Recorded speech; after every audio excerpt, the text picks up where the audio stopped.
Class 11 पुस्तक आपकी हार्नविल का first lesson the portrait of A lady का आज लास्ट वीडियो है।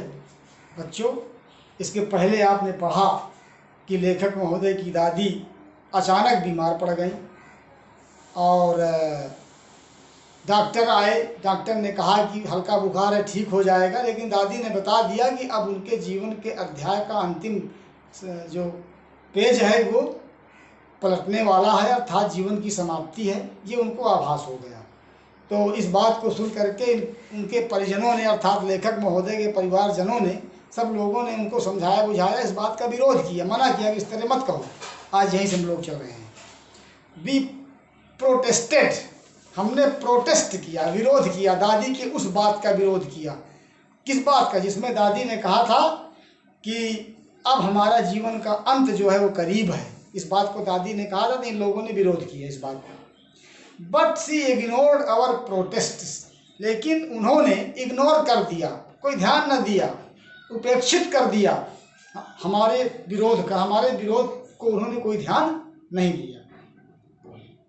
सी ले पीसफुली, वो लेटी रही चुप, शांतिपूर्वक, पीसफुली, शांतिपूर्वक लेटी रही इन बेड, बिस्तर में।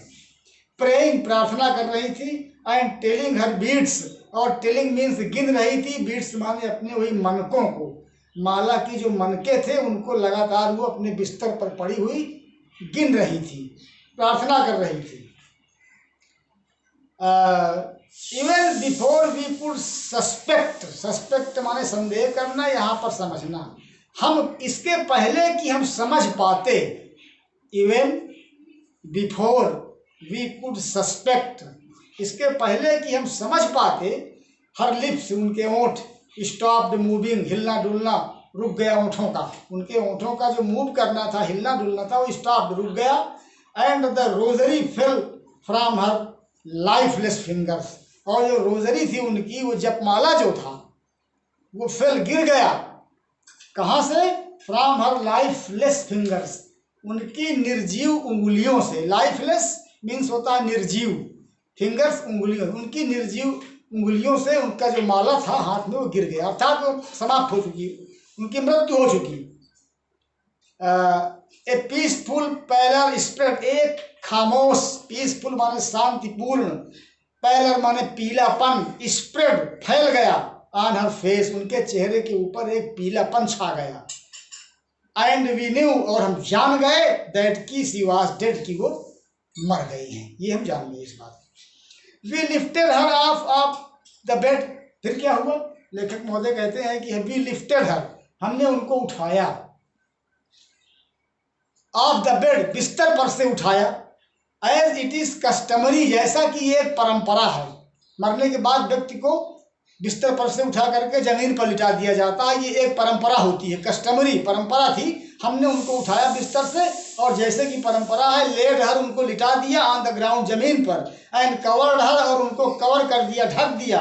With A red shroud, Lal, red means Lal, shroud means कफन, लाल कफन से हमने उनको ढक दिया, जमीन पर लिटा करके। After a few hours of morning, after a few hours, कुछ समय के बाद, ऑफ मॉर्निंग माने विलाप या शोक करने के कुछ समय बाद, मॉर्न माने विलाप करना। मरने के बाद लोग, जो परिजन होते हैं, वो विलाप करते हैं, रोते पीटते हैं। तो कुछ रोने पीटने के कुछ समय बाद, वी लेफ्ट हर एलोन, हमने उनको अकेले छोड़ दिया। टू मेक अरेंजमेंट, व्यवस्था करने के लिए, फॉर हर फ्यूनरल, उनके दाह संस्कार की व्यवस्था करने के लिए हमने उनको अकेले छोड़ दिया। इन द इवनिंग, शाम को, we went to her room, हम उनके कमरे गए। विद ए क्रूड स्ट्रेचर, एक क्रूड स्ट्रेचर माने बहुत ही वो स्ट्रेचर जिसमें लाश डाल करके ले जाया जाता है, जिसमें लाश को लिटा करके लोग ले जाते हैं ना, तो वही है। उसमें उसी में उसको लेकर के हम लोग गए, स्ट्रेचर को लेकर के। फिर क्या हुआ? To take her to the cremated, उनको दाह संस्कार करने के लिए स्ट्रेचर लेकर के उनको गए लेने के लिए। The sun was setting, the सूर्य डूब रहा था। And had lit her room, और उनके रूम को, उनके कक्ष को प्रकाशित कर रहा था। एंड वरांडा, और बरामदा को with the blaze of golden lights, सुनहरे प्रकाश की किरणों से। अपने सूर्य जो था वो डूबने ही वाला था। सूर्य जब डूबता है तब भी सुनहरा प्रकाश होता है, जब उदित होता है तब भी सुनहरा प्रकाश होता है, गोल्डन लाइट। तो वो सूर्य की किरणें उनके कमरे में और बरामदे में पड़ रही थी। We stopped halfway in the courtyard, we stopped, हम रुक गए, इन द हाफ वे, आधे रास्ते में, इन द कोर्ट यार्ड माने आंगन में, आंगन के आधे रास्ते में खड़े हो गए, रुक गए। ऑल ओवर द बरामदा, पूरे बरामदा में। एंड इन हर रूम, और उनके कमरे के अंदर। Right to the where she lay dead, ठीक जहाँ तक वो मरी हुई लेटी पड़ी थी, कमरे से लेकर के बरामदा तक, और जहाँ तक वो पड़ी हुई थी। And stiff wrapped in the red shroud, जहाँ तक स्टिफ रैप्ड, वो लपेटी गई थी, मजबूती के साथ लपेटी हुई थी। In the red shroud means होता है लाल कफन में, वो जहाँ तक लपेटी पड़ी हुई थी, बरामदा से लेकर के, कमरे से लेकर के, क्या था? Thousands of sparrows, thousands of, इस तरह हजारों, स्पैरोज मीन्स गौरैया या छोटी चिड़िया, छोटी छोटी चिड़िया गौरैया जो थे हजारों की संख्या में साइड बैठी हुई थी। स्कैटर्ड, इधर उधर बिखरी हुई, ऑन द फ्लोर, फर्श के ऊपर। वही गौरैया, कौन गौरैया? जिनको वो रोज दाना खिलाया करती थी, रोटियां खिलाया करती थी, वही गौरैया आज जो है उनके मृत्यु के उपरांत वो भी आ गई हैं। बरामदे से लेकर के जहाँ तक वो लाल कफन में लपेटी हुई पड़ी है, वहाँ तक गौरैया, हजारों गौरैया जो है वो स्कैटर्ड थी, बिखरी हुई बैठी हुई थी। देयर वाज नो चिरपिंग, अब चहचहाहट नहीं थी। चिरपिंग माने चहचहाहट, अब चहचहाहट नहीं कर रही थी, बिल्कुल शांत थी वो गौरैया।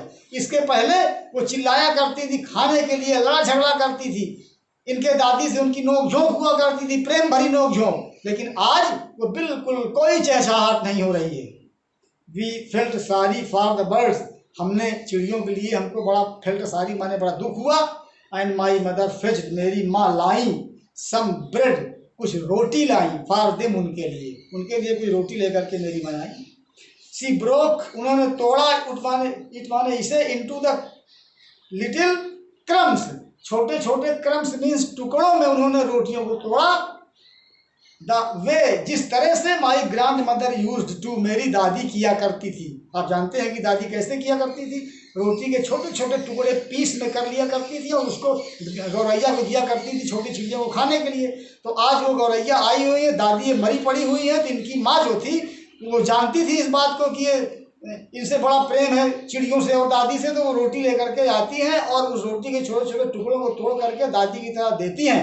फिर क्या होता है? एंड थ्रू, और फेंका, इट टू देम, उनकी तरफ फेंका रोटियों को तोड़ करके।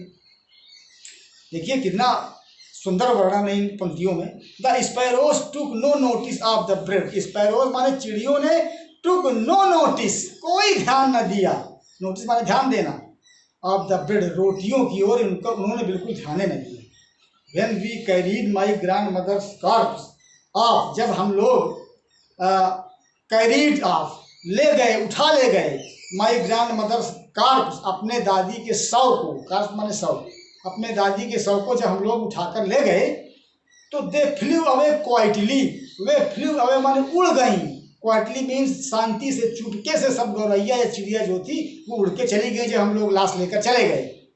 नेक्स्ट मॉर्निंग, अगली सुबह, द स्वीपर स्वेप्ट, मेहतर, स्वीपर मीन्स सफाई करने वाला, मेहतर जो होता है वो स्वेप्ट, उसने साफ किया, द ब्रेड क्रम्स, रोटी के टुकड़ों को साफ किया, माने जिस तरह इनकी माँ ने रोटी के टुकड़े फेंका था वो ज्यों का त्यों उसी तरह वहाँ पड़े हुए थे, एक भी पीस को किसी भी चिड़िया ने छुआ तक नहीं था, वो उसी तरह ज्यों का त्यों पड़ी हुई थी।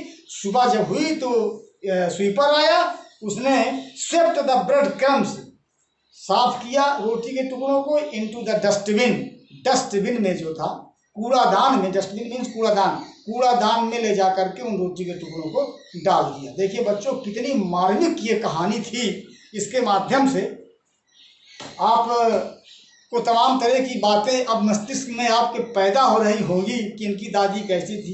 इनके दादी के प्रति आपके अंदर एक भावना, एक अच्छी भावना पैदा हुई होगी। तो मैं थोड़ा सा अब इसका एक्सप्लेन कर दूँ इंग्लिश में, थोड़ा देखिए। When his grandmother was dead, it was a custom in our society. It is present also today. After the death of a man, we lay him on the ground. So the writer did this, and he covered her grandmother with a shroud, and the color of the shroud was red. After the death of his grandmother, all the family members were weeping, and it is seen in every family that when a person dies, all the family members cry and weep for some time. And after weeping, they began to arrange the work of funeral. The writer says that he left his grandmother alone in the veranda, and he went to arrange the funeral of his grandmother. And when he came back, what did he see? He saw that thousands of sparrows were sitting in the veranda, as well as around the corpse of his grandmother, which was covered with red shroud. And it was a fast friendship between the grandmother of writer and the birds. You know that his grandmother used to give grains, the pieces of bread, to the sparrows, and sparrows today, all the sparrows, thousands of sparrows are sitting there, but they are not chirping, they are not twittering, they are not crying, they are silent, because they knew that the grandmother of writer is dead. And over the death of a man, it is not,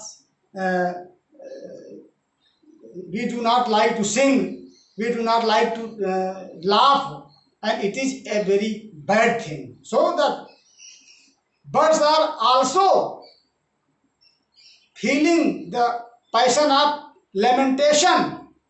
They are sitting alone, and they have no chirping. And so the mother of writer saw these birds. She went into the house and brought a bread, and she broke the bread into pieces, and she threw the pieces of bread towards the birds. The birds did not touch the pieces of the bread, because it was the moment of sorrow.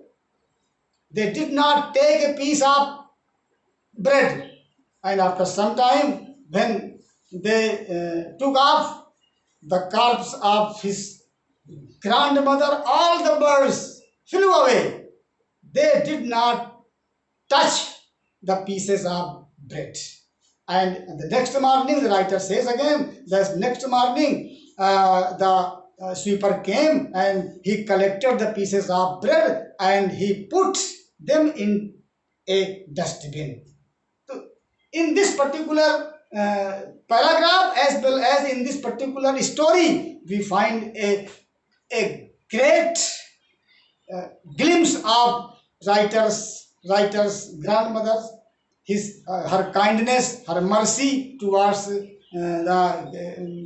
birds as well as the dogs, and she was a kind-hearted woman बच्चों ये रहा आज का इसका ये पाठ आपका over हो रहा है। आप लोग इस पाठ को ये YouTube चैनल पर तनिष्क क्लासेज नाम से ये आपको सब वीडियो मिलेंगे। आप लोग जब भी पढ़ना हो तो YouTube चैनल पर जाएं, तनिष्क क्लासेज में ढूंढ लीजिएगा, आपको मिल जाएंगे। इसकी व्याख्या आपको करके लाना है।